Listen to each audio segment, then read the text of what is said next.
Many of you will be familiar with Redeemed Zoomer and the Reconquista project, trying to take back the main line. Some of you will have watched even this dialogue that he had with Trent Horn recently.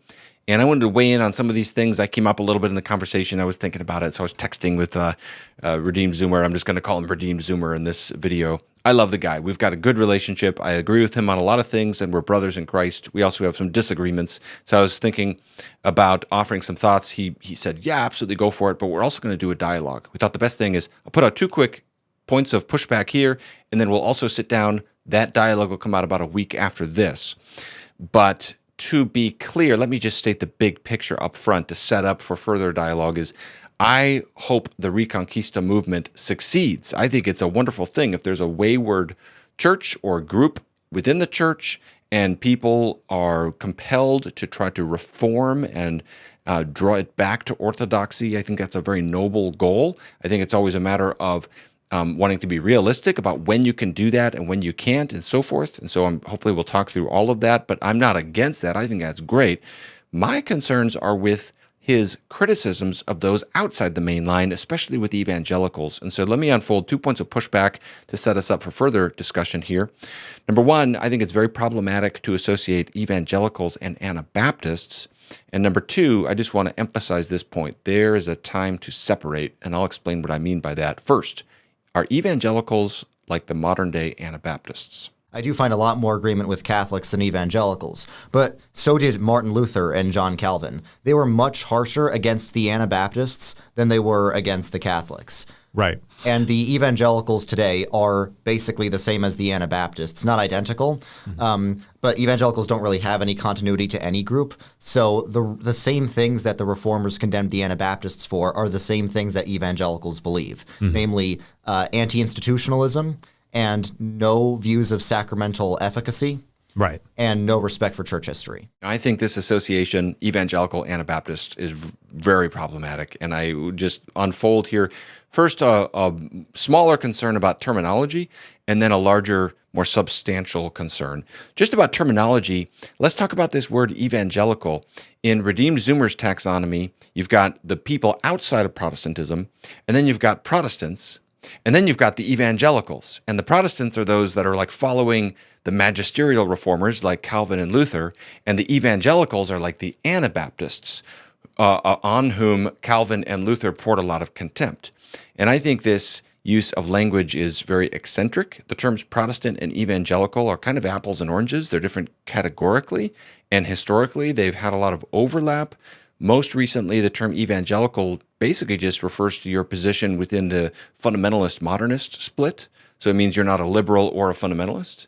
And so you can be an evangelical Presbyterian or an evangelical Lutheran.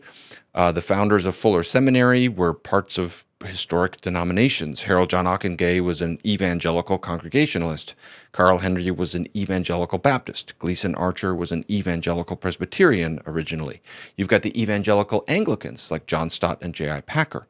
So to use the term evangelical now as if it's this separate entity from like historic confessional Protestantism, I think is categorically confusing. I just wish Redeemed Zoomer would use a different term. I know what he's trying to criticize. I wish he would use a term like shallow, ahistorical Protestantism or something like that.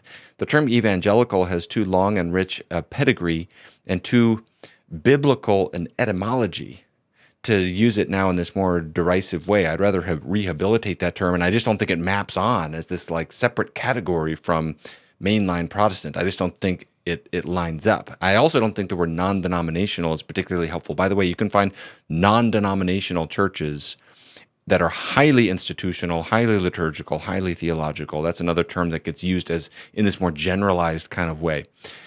So terminology, I've got all kinds of concerns, but leave those off.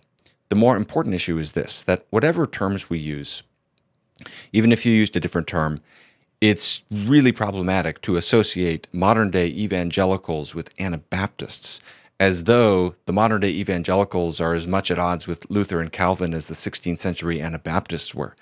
If there were modern-day genealogical descendants from the Anabaptists, the better candidates would be like the Swiss Brethren and the Mennonites and the Amish, though even those groups have changed a lot from the 16th century Anabaptists. But the reason why 16th century Anabaptists that Luther and Calvin opposed and evangelicals are just completely different categories is that the 16th century Anabaptists were opposed by Luther and Calvin for a whole slew of reasons, including their social views, which were often radically subversive. So a lot of the Anabaptists believed that Christians should not serve in the government or hold a public office. Christians should not take oaths. It's not a Christian church if there are sinners within it. They had different views of divorce. Sometimes they denied original sin and imputed righteousness. Lots of other heretical beliefs you can find floating around, but the real key is their radical social views. Basically, some of them are similar to what we would call today communists. They believed in the abolition of private property, so they were seen as a menace and a threat to the social fabric. Basically, they were seen as sort of anarchists. And in some cases, that's sort of how they were functioning. So lots of Anabaptists supported the German Peasants' War in 1524, 1525, where you've got hundreds of thousands of people getting slaughtered, and you've got Anabaptist preachers like Thomas Müntzer preaching these apocalyptic messages about God's judgment is coming, it's going to be disruptive, Christians need to participate in that, and so on and so forth. That is what is going on in the 16th century that is so concerning to Luther and Calvin. I'm not saying it's only those things, but that's baked in the historical context. So just to give an example from Luther's comments about Psalm 82, where he's talking about the death penalty, he says, "Some heretics are seditious and teach openly that no rulers are to be tolerated, that no Christian may occupy a position of rulership, that no one ought to have property of his own, but should run away from wife and child and leave house and home, or that all property shall be held in common. These teachers are immediately and without doubt to be punished by the rulers, as men who are resisting temporal law and government. They are not only heretics, but rebels who are attacking the rulers and the government." He compares them to thieves and murderers and adulterers and so forth. So you can see the concern on the table. This is not comparable to a modern-day Southern Baptist church in Arkansas that doesn't value the sacraments enough or something like that. The solution to the church that doesn't value the sacraments enough is to, in part, call them back to read 18th century Baptist theology. However strong you disagree with that, it's nothing like the person who refuses to submit to civil authorities and maybe is calling for violent revolution and is abandoning their house and their wife and kids and so on and so forth. These two things are not the same at all. Luther's views are a little tricky here. He does seem to develop them a little bit over his career. And I can't pin him down exactly, but some of his harsher expressions of the death penalty for heresy, I profoundly disagree with. I'm a Baptist. I believe in religious liberty and the separation of church and state. I'm proud of those values. I'm grateful for how they have shaped the modern world in ways that all of us benefit, frankly. But the point for now is just to see the historical context. You can see why Luther and others are opposing the Anabaptists, and there's a lot more going on in that context than what you face with modern-day evangelicals. The three things that Redeemed Zoomer says that link Anabaptists with evangelicals are no respect for institutions, no belief in sacramental efficacy, and no respect for church history. Now, even if those are totally fair critiques, they're nothing like the social anarchy and abandoning of one's family and communism and this kind of stuff that we've just documented. That was also part of that context. But even so, I would say this is an example of what I covered in a recent video about how it's trendy to criticize low church expressions of Christianity, but that a lot of those criticisms judge more by anecdotal appearance and experiences than by anything official. So, for example, take the charge of anti-institutional. That's just not correct. That is not true of evangelicals. When the evangelical movement decisively broke away from the fundamentalist movement in the 1940s, they did found lots and lots of institutions. Fuller Seminary, Gordon Conwell Theological Seminary, Christianity Today, the NAE, National Association of Evangelicals, ETS, the Evangelical Theological Society, the Institute for Advanced Christian Studies, many, many others. Wheaton College is an evangelical institution, in my opinion, a pretty impressive one. Now, you can say that, someone could say, well, those are bad institutions or something like that, but the issue here is just not anti-institutionalism. Nor is it really a very penetrating critique to say evangelicals are like anti-sacramental. Again, You find that a lot. You can, again, I know what is being observed and criticized, but evangelical is not the right term for this.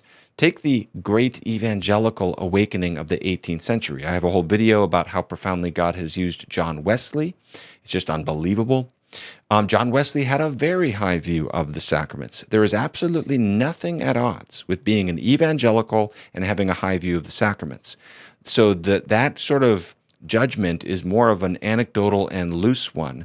And I think the general worry I have here is that there's too little, I think the general thing here is that I hope Redeemed Zoomer and I will talk more about is to value more the contributions of evangelical movements within church history to the cause of the gospel. Baptist missionaries, for example. Take William Carey as an example, whose ministry completely transformed India. The very economy of India was impacted by his ministry.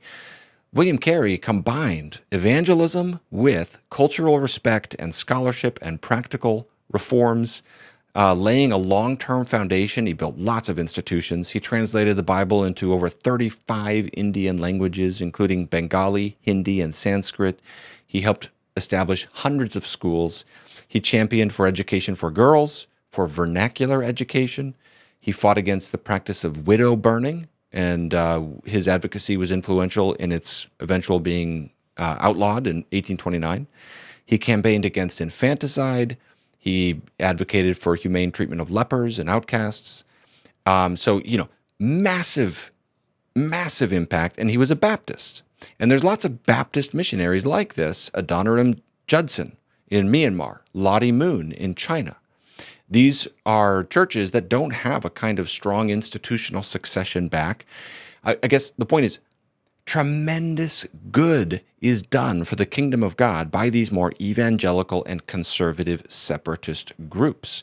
And I think this is sometimes just lost in the discussion, especially. And so all of this is sort of to the effect of saying, do we really want to take the term evangelical and make that sort of a term of derision over and against the better term Protestant? Number one, it's just conceptually confusing. And number two, I think it's sort of disrespectful to that heritage. And I want to defend the evangelical heritage in its various different meanings as basically incredibly good for the world and pleasing to Christ, and we all benefit from it today in so many ways, and I think it would be good for us to talk that through. So that's the first concern, is I'm very defensive of evangelicalism because it's, I think, very trendy to pick on right now, and we just miss a lot of the good. The second concern I have is stronger, and let me set it up before showing this clip like this. Imagine you live in a town, and there are two churches in this town. You have to choose one of these two churches to attend if you're going to go to church at all. There's First Presbyterian Church and Second Presbyterian Church. First Presbyterian Church has a female pastor who performs gay marriages, is pro-choice, has a very low view of Scripture, and is somewhat atheological in general. Second Pres holds to classic orthodoxy. It's pro-life, more socially conservative on issues of marriage and sexuality, but Second Pres is a conservative split-off. Maybe it's PCA, for example. And First Pres is a mainline church. From what I'm gathering, Redeemed Zoomer thinks you go to First Pres. And that not only do you go to First Pres, but going to Second Pres would actually be cowardice and retreat. And I would say that this overvalues institutionality over fidelity. And actually a somewhat arbitrary kind of institutionality.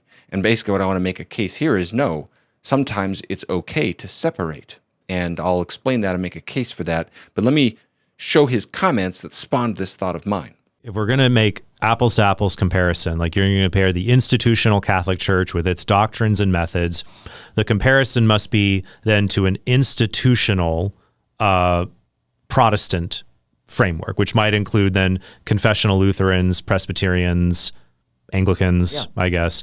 But we have to cut off, for example, like the Evangelical Lutheran Church of America, or they have therefore same-sex marriage and like female pastors, or do you? I don't think we have to cut them off because just because the German Catholic bishops are teaching a lot of heterodoxy, that doesn't mean we say they're not Catholic. We say they're Catholics in rebellion against Catholic teaching. Well, they're not doing same-sex weddings. That's true. But I would still there are Arian bishops in the Catholic Church in the 300s, and they're still technically Catholic bishops and stuff. They're just Catholic bishops that are heretical. So I guess Like they're part of the institution.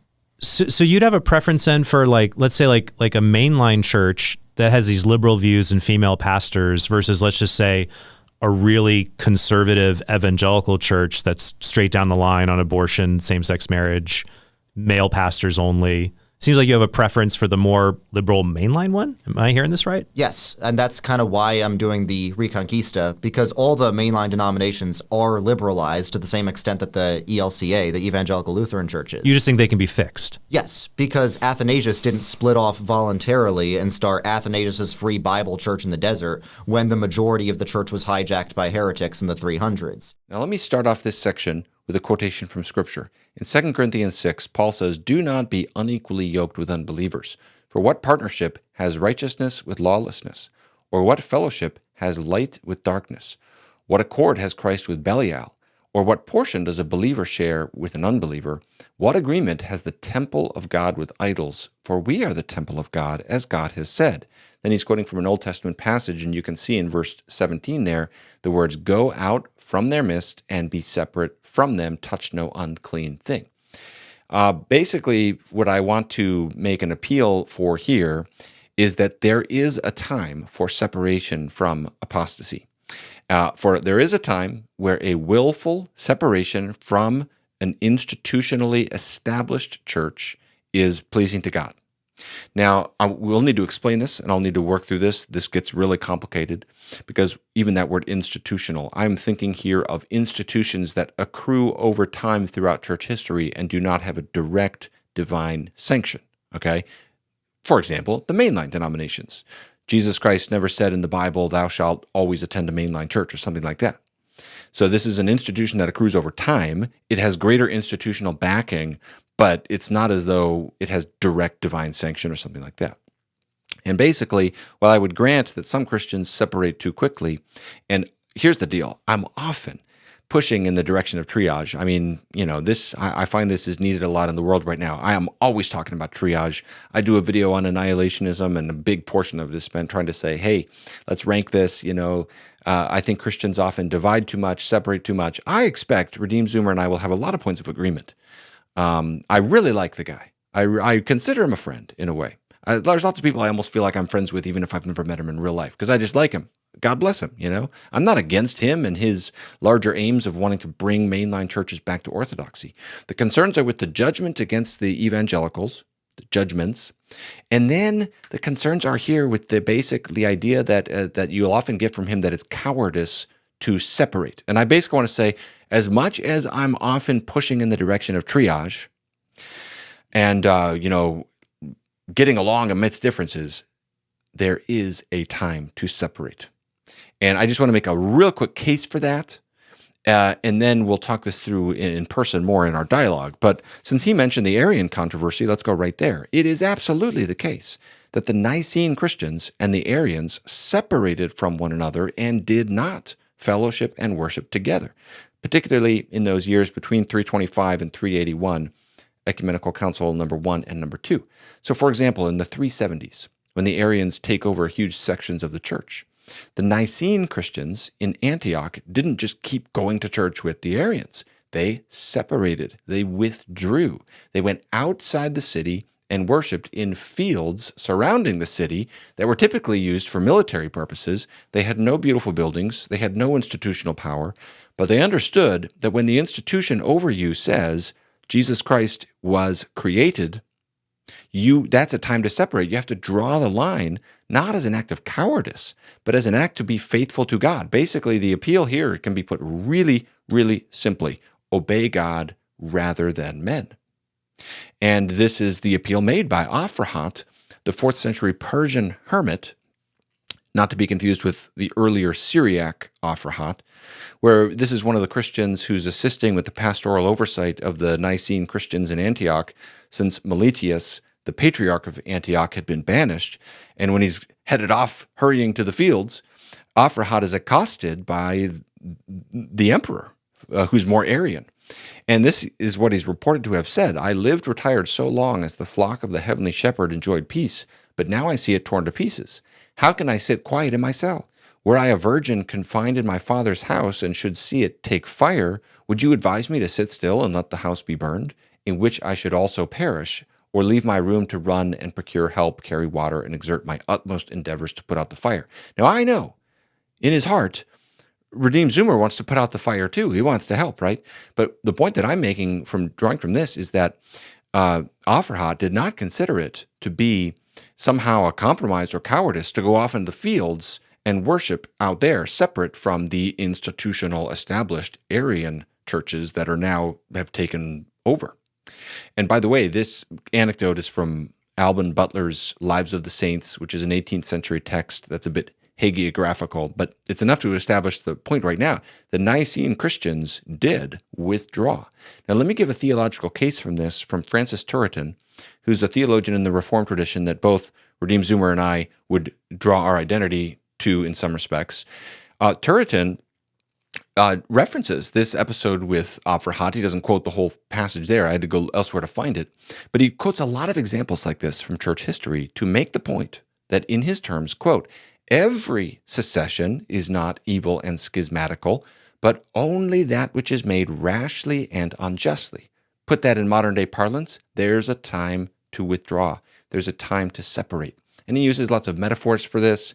He talks about, I'll put one up on the screen. If the dad is not feeding the kids, then you have to basically oppose the dad and get the kids food. And he gives lots of metaphors like this that are drawing to the common sense of this position. But the point for it all is this. Listen to what he says. The believer is bound to obey the rulers of the church only as long as they obey God and preach his pure and entire word. But when they forsake the truth and rise up against God, the supreme ruler, he would be a rebel against God who would follow them. He would be injurious to God and to himself and his neighbor who should follow the erring and not withdraw from them. Note the word, I'll leave this up for a second. Note the word withdraw there, the third to last word. That's what he's saying you have to do. And the basic rationale is simple. It's kind of like Peter and John before the Jewish ruling council, a very powerful institution, in Acts chapter 4, when they're saying we must obey God rather than men. I think that Redeemed Zoomer would agree in principle with some of this. I think, that's where it'll be fun for us to talk this through and see where we actually do disagree. Because I know he'll agree that we should obey God rather than men. And I think he would probably say something like, I don't know, we'll see, we'll get into it. He'll probably say, yeah, but you can sort of stay within the mainline traditions and kind of try to fight for that within that context or something like that. And, where I would just disagree is I would say there is a time to separate from those particular institutions which do not have a direct divine sanction in the spirit of following the principle from Turretin here, in the spirit of the Antiochian Nicene Christians going off to the field. You separate, you withdraw to obey God rather than man. There's a place for that. And basically, I would say any form of institutional succession that doesn't have divine warrant behind it, we shouldn't yoke the conscience to. And it's not cowardice to withdraw from those when they are the entity causing the fire rather than putting the fire out, to use another one of the metaphors here. So hopefully that makes sense. Now, here's where, in this discussion, I think those of us who are evangelicals and who feel a loyalty to the evangelical traditions throughout church history, even going back to somebody who used that term to describe like the Waldensians and so forth, I think here's where we really need to humble ourselves and listen, is that we have done this way too much. We have separated too often. We have, this is why I'm always talking about triage. I think we are prone to squabble and rend and divide way too much. But I'm just saying right now, I don't think the answer is you have to stay in the main lines. There is a time. I mean, there are some churches that have gone so off the rails doctrinally and morally and in other ways that it is a 2 Corinthians 6 moment where you have to say, what fellowship hath light and darkness? And that's okay because it's a matter of obeying God rather than man. You're not at that point withdrawing from the church because that one particular instantiation of the church does not exhaust the fullness of Christ's church. Even in the 300s, at every moment, this is what the reformers were saying, God always preserves a remnant. And you should never think like Elijah, oh, it's only me, or something like that. No, God is always preserving his people in various ways. Oh boy, there's so much more to talk about all this. The last thing I'll say is, as we have these conversations, I want to, reiterate the need for the gospel and the love of Christ to flow out into our discussion of ecclesiology. And so I was thinking about this passage in Revelation 3, where Jesus doesn't say to the church in Laodicea, "You are wretched, pitiable, poor, blind, and naked. How pathetic." Rather, he says, "You are wretched, pitiable, poor, blind, and naked. I counsel you." And then he's basically saying, I'm going to help you. I'm going to get you close. I'm going to help you see, and so on and so forth. And I think when we have disagreements in the body of Christ, sometimes there is a spirit of contempt. I don't sense that at all from, I've not gotten that sense from Richard. I'm not accusing him of that. I don't feel that in my heart. I hope I'm not that way. But I think when I put out that first video about low church, you see people talking, sharing their stories in the comments. And you see the low church people saying, yeah, the high church people do act like we're basically second-rate Christians. And you see the high church people saying, yeah, I had this experience at this, low church context where they've basically acted like all these other traditions are just anti-Christ and so on and so forth. And so a concluding reminder to remember in all of this is let's bring the healing love of Jesus Christ into our ecclesial differences and try to learn from each other and try to say, even where you think another sector of Christendom is poor, pitiable, blind, naked, etc., don't mock them. Don't have contempt for them. Be like Christ and say, I want to help them. I love them. I will give my life for them. That's what Jesus would do. So even where you have the most strong concerns, the attitude that is appropriate to there isn't to just look down. I mean, what does that accomplish? Rather, we want to bring the healing love of Christ to that. So I hope these comments are useful to folks following along with all this, and I look forward to talking more with Redeemed Zoomer. I apologize if I misunderstood him, misrepresented him in any way, but the good news is we'll have a chance to talk that through, and I'll be listening carefully in that dialogue because I like him a lot, and he's a good brother. All right, thanks for watching, everybody, and stay tuned for more.